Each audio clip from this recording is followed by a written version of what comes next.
जी बिल्कुल, एमटीबीसी ने यहाँ पर फेस्टिवल लगाया और एमटीबीसी ने इस जगह को हाईलाइट किया, वरना हुकूमत के किसी भी इदारे ने, किसी ने भी जो है वो इस जगह को इतना हाईलाइट नहीं किया। ये जो जगह है ये सिर्फ एमटीबीसी की वजह से ही हाईलाइट हुई है, क्योंकि इधर उन्होंने जो फेस्टिवल लगाया और सोशल मीडिया पर हर रोज़ आप देखें उनके चैनल्स पे, तो उनके जो पेजेस हैं उस पर इनके ये गंगा चोटी के सारे व्यूज़ होते हैं और सब कुछ होता है। ये मैं बिल्कुल यही बात है कि एमटीबीसी ने इसको जो है वो हाईलाइट किया हुआ है। यही हम भी कहते हैं कि अगर गवर्नमेंट इनका साथ दे, तो जहाँ जैसे ही बात कर रहे हैं कि ये जो स्केटिंग करते हैं ये वापस इनके ऊपर जाने के लिए कोई इंतज़ाम नहीं है, तो अगर गवर्नमेंट इनका साथ दे तो चेयर लिफ्ट्स लगवा सकते हैं ये उनके लिए ईज़िली।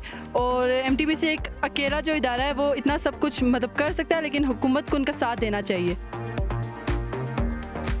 आप मुझे बताएं, आप हुंज़ा से आई हैं और आपने ये कश्मीरी ड्रेस पहना हुआ है, कोई वजह किस लिए आपने ये कश्मीरी ड्रेस पहना हुआ है? जी बिल्कुल, मैं और जो स्पेशल मेरी टीम है, मेरी कंपनी है टीम वॉइन, हम जहाँ पे भी जाते हैं, जिस इवेंट में भी जाते हैं, हम कोशिश करते हैं कि हम वहाँ के लोकल कल्चर्स को प्रमोट करें। तो मैंने कश्मीरी ड्रेस पहनने का रीज़न ये है कि मैं कश्मीर के कल्चर, इस खूबसूरत कल्चर को प्रमोट करना चाह रही हूँ, जो कि बिल्कुल एक्सटेंड होती जा रही है और लोकल लोग भी हमें इस ड्रेस में आजकल नज़र नहीं आते। So we want to promote this culture of Pakistan, क्योंकि पाकिस्तान की खूबसूरती इन्हीं ड्रेस और इन्हीं कल्चर से ही है।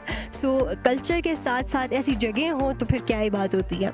एक और क्वेश्चन आपसे कि एमटीबीसी ने और गवर्नमेंट ऑफ आज़ाद कश्मीर ने इतना अच्छा फेस्टिवल ऑर्गेनाइज़ किया है, इसके बारे में आप क्या कहना चाहेंगे?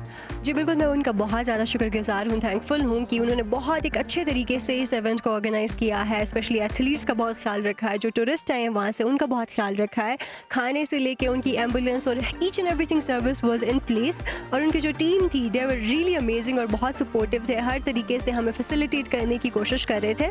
सो I am really thankful to MTBC and government of Azad Kashmir कि उन्होंने ये फेस्टिवल ऑर्गेनाइज़ कराया।